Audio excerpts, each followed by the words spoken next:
Chapter 12 of Puss in Boots Jr. and Tom Thumb, the Robber Kitten.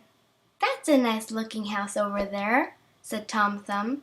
"Suppose we go over and see if we can get something to eat." "Very well," replied Puss Jr., so he and Tom went up and knocked on the front door. A kitten once to his mother said, "I'll never more be good, but I'll go and be a robber fierce and live in a dreary wood, wood, wood, wood, and live in a dreary wood." "A bold, bad kitten, my dear Puss," Tom Thumb whispered. "I hope he's no relative of yours." Just then the door flew open, and out rushed a small cat. He wore a large soft hat with a sweeping feather in it, and a pair of gloves, and in his belt was a great big pistol, and from his side hung a scabbard, and in his right paw was a sharp sword.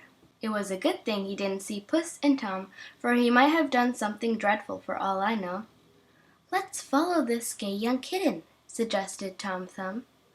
After a little while the kitten turned to the right, and off he went to the dreary wood, and there he met a cock, and blew his head with a pistol off, which gave him an awful shock. Shock, shock, shock, which gave him an awful shock. "We'd better be careful," cried Tom Thumb, jumping behind a tree. "I don't want my head blown off." "Neither do I," said Puss Jr. "This kitten is a very dangerous sort of animal. If he had only a sword, I'd take chances, for I have mine with me, but pistols are pistols, and they go off sometimes too quickly for comfort." Just then the robber kitten saw our two small travelers. "Hello there!" he cried. "Whither are you bound, my friends?"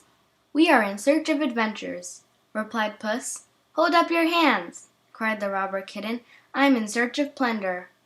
And in the next story you shall hear what happened after that. End of chapter 12.